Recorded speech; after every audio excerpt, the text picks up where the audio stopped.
Well, welcome everybody again, and you're most welcome to this Lent retreat for 2022. So let us begin with a prayer and an attunement to start us off in that way.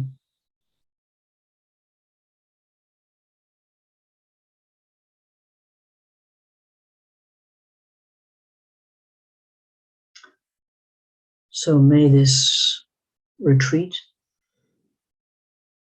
be in the name of love, in the name of love eternal, love incarnate in the Christ, in us. In the name of the Holy Spirit, the Ruha Kudsha, the holy breath flowing into us and flowing out from us into the world.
So let us just allow ourselves to arrive. All parts of ourselves, our bodies,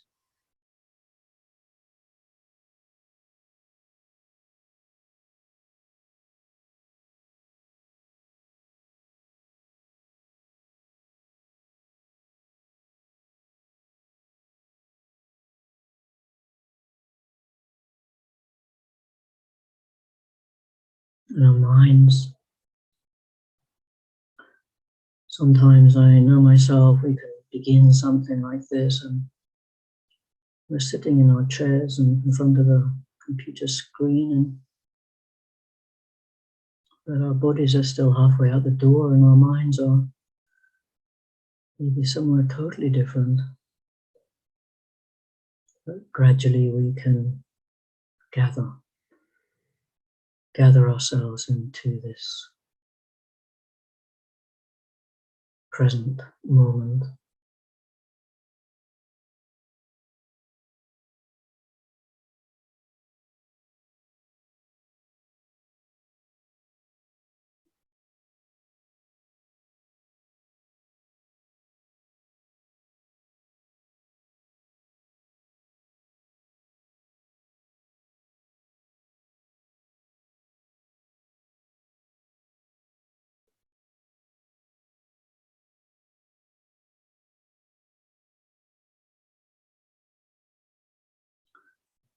And we know that there's nothing to do particularly, or nothing to lose, or nothing to gain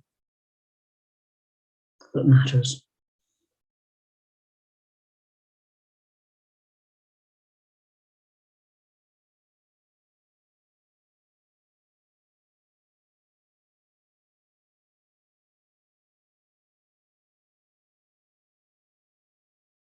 And we can just be open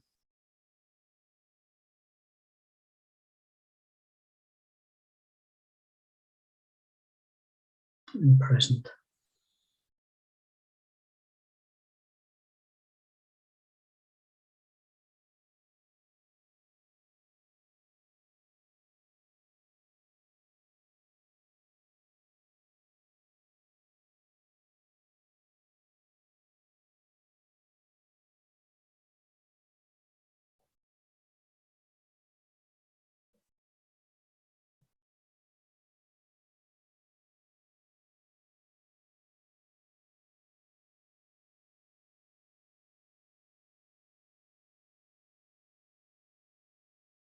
Amen.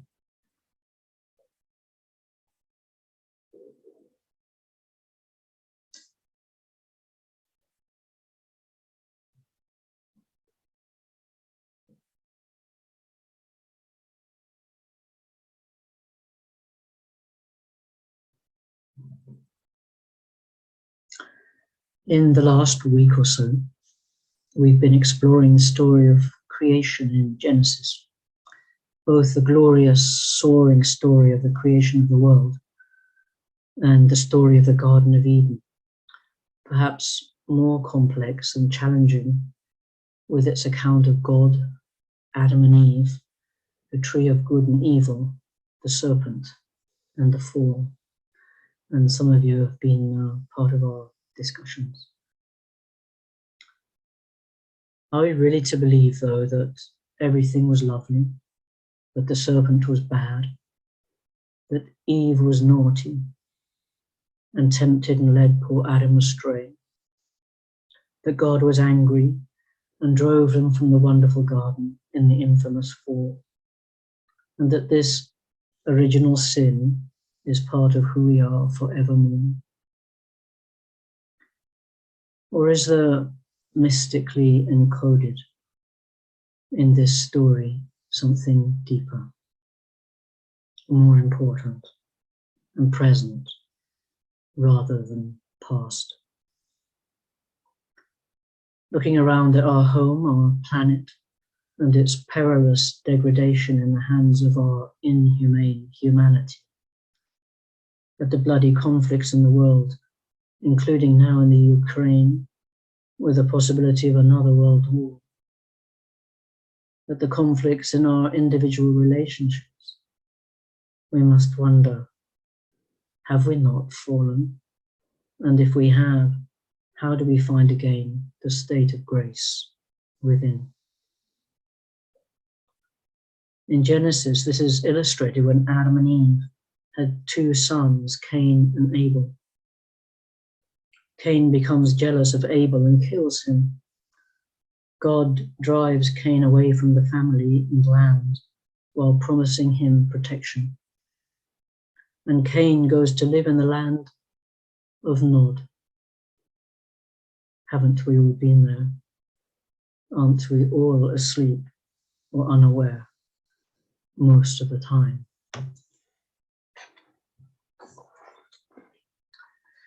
Richard Rohr, the Franciscan teacher, says, separateness is the chosen stance of the small self, which has a hard time living in unity and love with the diverse manifestations of this one reality, ourselves, other people, and everything else. The small self takes one side or the other in order to feel secure in it.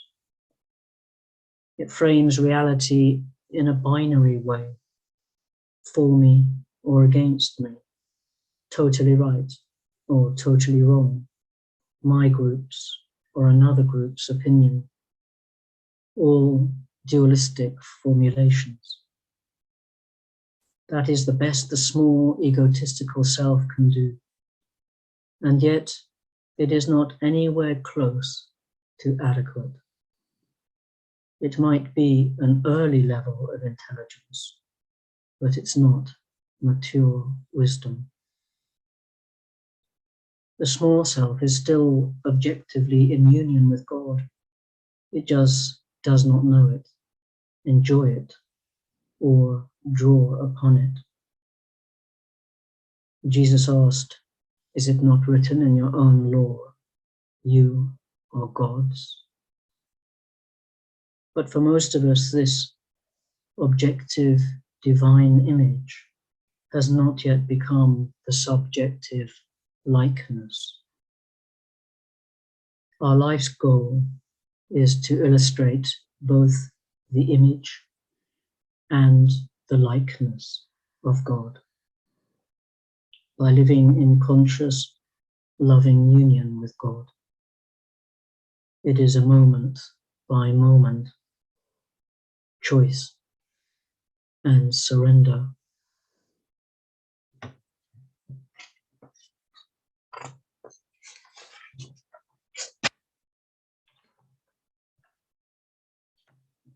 There is an alternative story in the Gospel of Thomas to the one of the lost sheep in Luke 15, where the implication is that the sheep has wandered off naughtily and has to be found again. Here in Thomas, the one who leaves home and naive innocence to gain experience and mature wisdom is the most beautiful and the most loved. Yeshua said, "The kingdom is like the shepherd with 100 sheep. One of them disappeared. It was the most beautiful. The shepherd left the other 99 sheep and looked only for that one until he found it. After his great effort, he said to the lamb, 'I love you more than the other 99. So perhaps our fall into duality is no accident, but our greatest gift. After all, as Viv would say, if God would put a tree in the garden and then point to it and tell people not to eat it, what did he or she expect?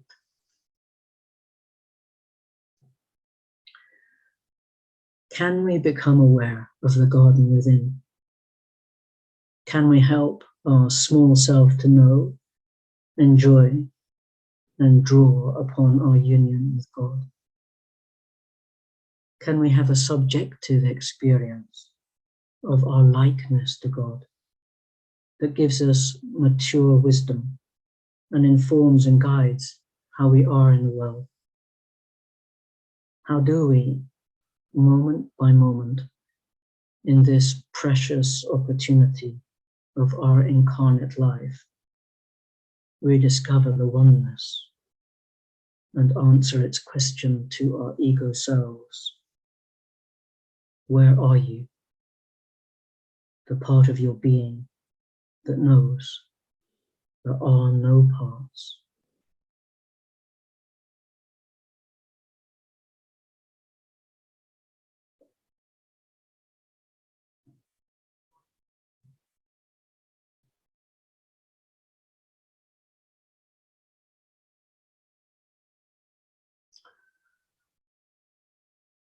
So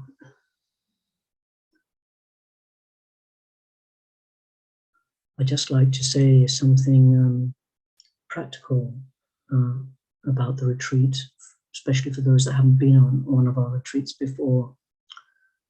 And after that, we'll turn a recording off for a while, and we'll have a chance to introduce ourselves.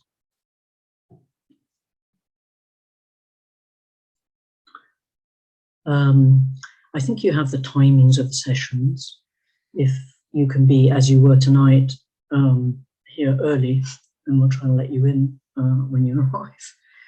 And so we can be settled for the beginning of each session. In the retreat, we'll have a mixture of liturgy and meditations. And between the sessions, and there's 5 sessions, including this one, between the sessions is a chance for you to continue the retreat in your own way. And there will be some handouts after breakfast and after lunch session with the practices and teachings and any poems, etc., so that you can continue that practice if you'd like to. And I'll be threading a little story through the retreat.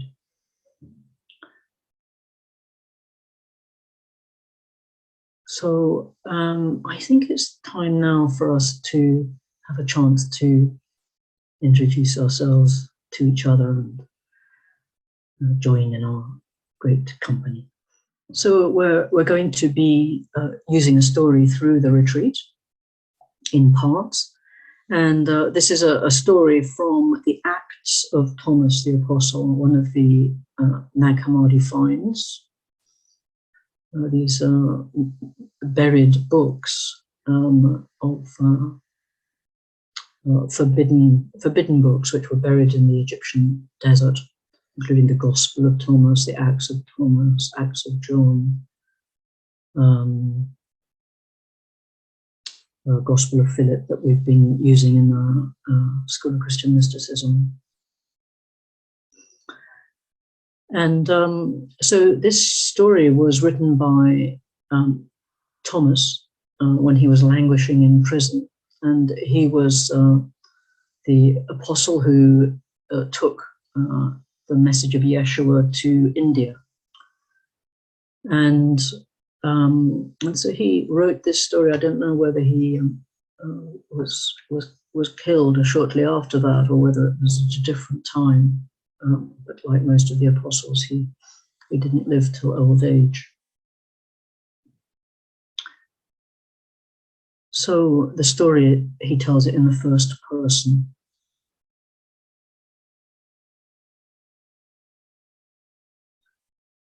When I was a little child, I lived in my kingdom, in my father's house, and was happy in the wealth and the luxuries of my nourishers.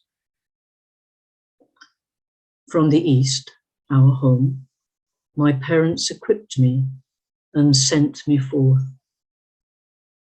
From the wealth of our treasury, they took abundantly and tied up for me a load large but light, so that I could carry it. There was gold in there, the gold of Bethaliah, silver of Kazakh the Great, rubies of India, and agates from Beth Kashan. They furnished me with the adamant, which can crush iron. They took off from me the glittering robe, which in their affection they had made for me, and the purple mantle, which was measured and woven to my stature. They made a compact with me and wrote it in my heart, that it might not be forgotten. And this is what it said.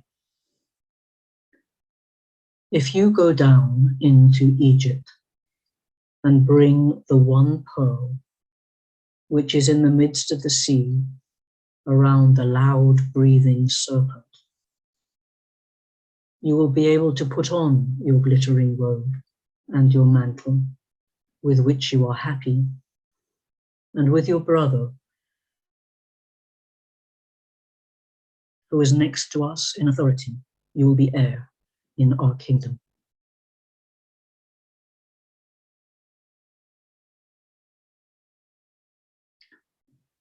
So, over to you, Tim.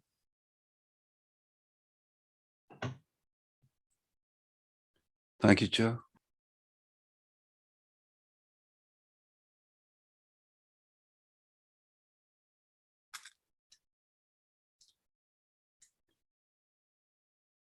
Coming back to the beginning, coming back to the garden.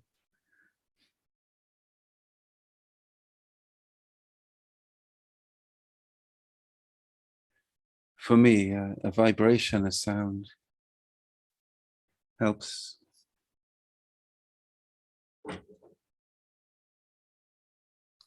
and a Native American flute, a simple piece of wood, branch, hollowed out. I'm hoping that the experiment with sound that Joe and I discussed a couple of days ago is going to let you hear it. But if it doesn't, don't worry. It won't take long. Anyway, in the beginning was the Word, says John's Gospel.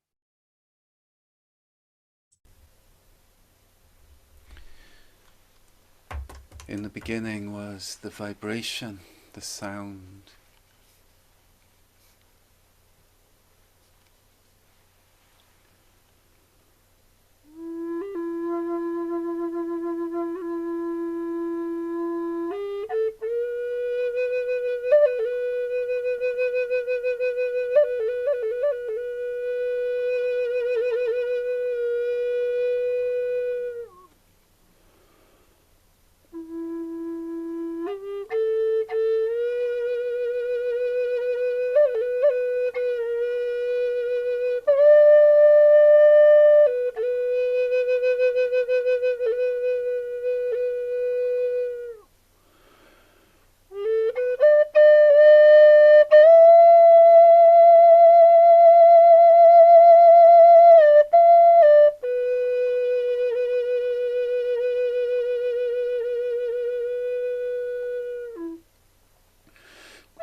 the Hebrew words from the beginning of Genesis. Hebrew is written from right to left. Underneath I've put English letters, or Latin letter. Bereshit bara Elohim et hashemayim ve'et haaretz.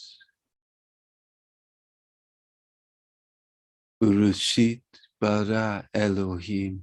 Elohim, God. Interesting that in the Hebrew here, it is plural, Elohim. Im is plural. Bara makes. Doesn't have to be past. It's not there in the Hebrew. It's now. Makes. Creates.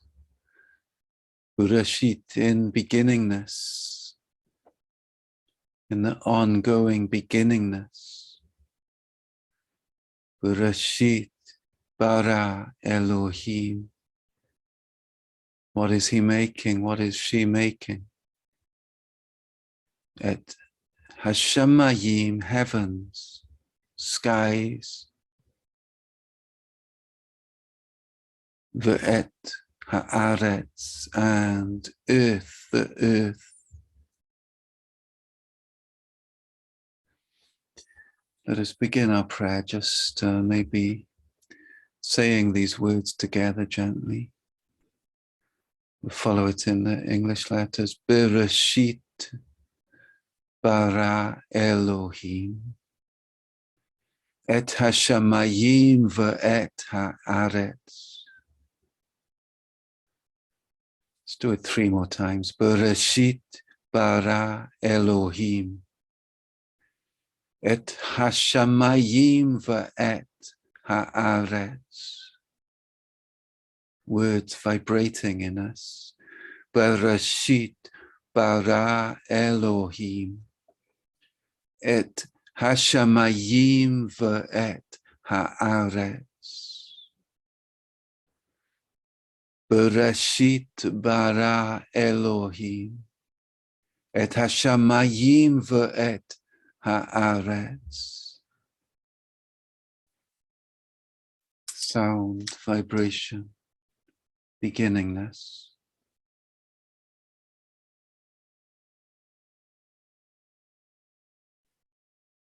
Tomorrow morning we will have an extended meditation, but may the liturgy that we use now be meditation.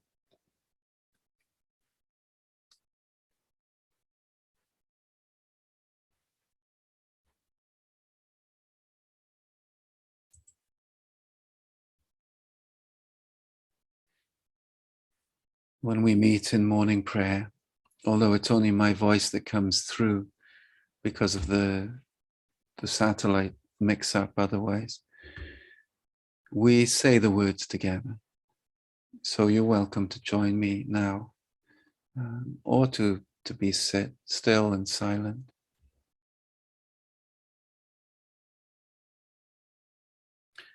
Some disciples said to Jesus, "Tell us how this is all going to end. What will it look like? What's going to happen to us? And this mission we're on with you, are we going to make it through?" Jesus said, "Well, have you found the beginning yet? If not, why are you asking about the end? Where you find the beginning, you will also find the end. The blessed ones will find their feet standing at the beginning. There they will know the end and will not be destroyed by death.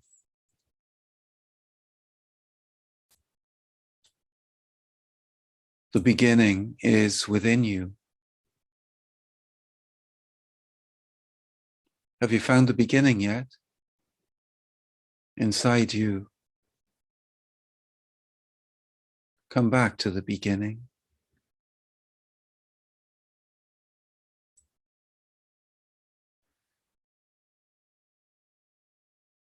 Bereshit bara Elohim hashamayim ve'et haaretz. In the beginning, God created the heavens and the earth. The earth was without form and void, and darkness was on the face of the deep. And the Spirit of God was hovering over the face of the waters. Then God said, "Let there be light," and there was light. And God saw the light, and it was good. And God divided the light from the darkness. God called the light day, and the darkness God called night. So the evening and the morning were the first day. Then God said, "Let there be firmament in the midst of the waters, and let it divide the waters from the waters." Have you found the beginning yet?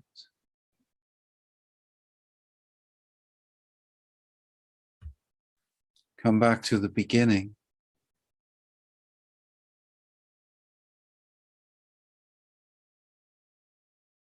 The waters, mayim, the spirit hovering, ruha, breath,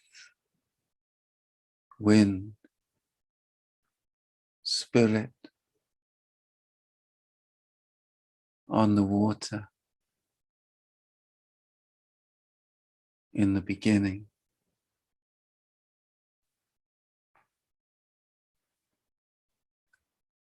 Joe, I would ask you to read, please, from Proverbs.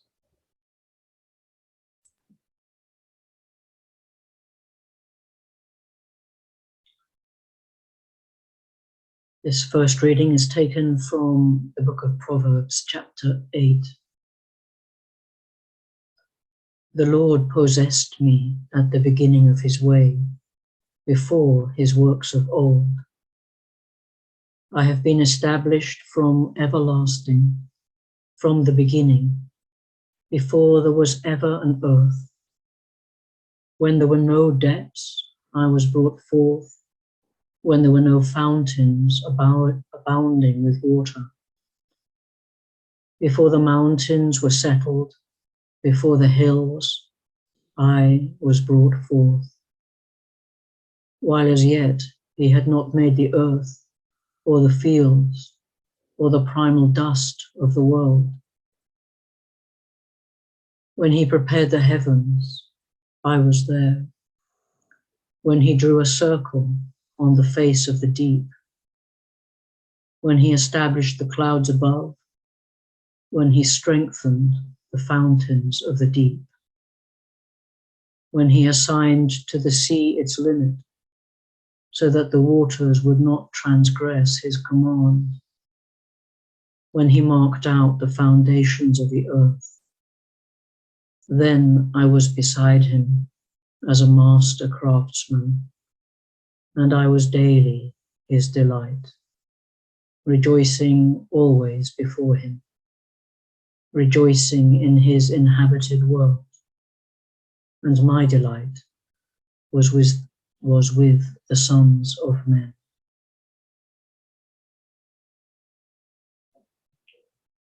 This is the word of the Lord. Thanks be to God.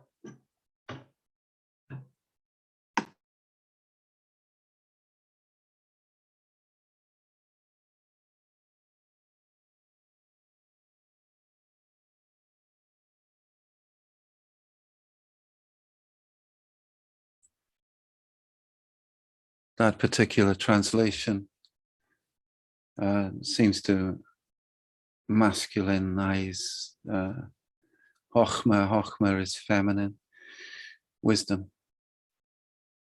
So we have the Maya, the water, the Ruha, the spirit, Chokhmah, wisdom, in the beginning.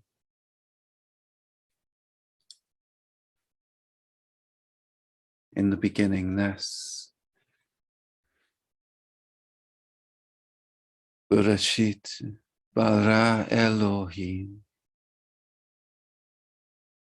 et hashamayim ve'et ha'eretz.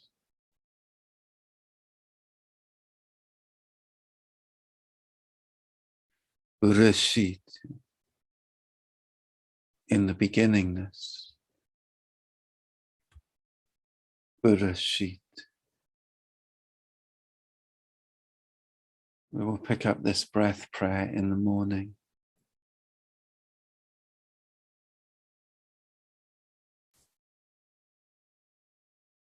In the beginning was the Word, and the Word was with God, and the Word was God.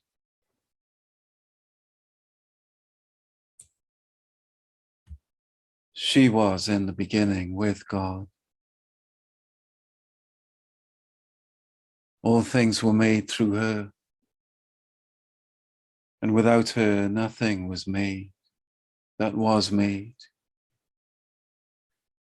In her was life, and the life was the light of people. And the light shines in the darkness, and the darkness did not comprehend or overcome it.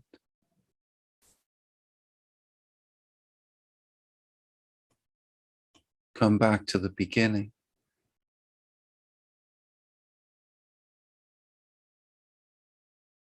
In the very beginningness was, is, and will be existing. The word wisdom of the One. The ongoing word and sound. The message and conversation that has not stopped and has never started, because it is always now. Bereshit bara Elohim et hashamayim ve'et ha'aretz. Breathing in, Bereshit. Breathing out, in beginningness.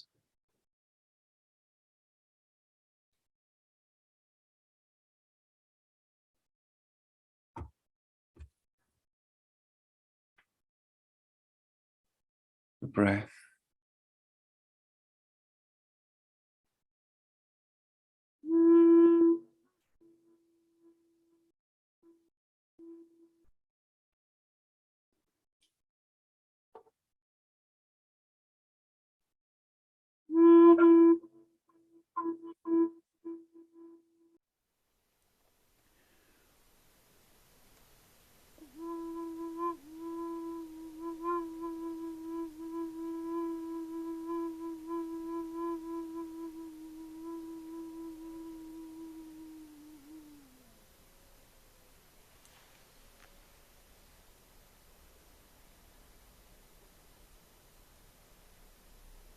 Sleep well.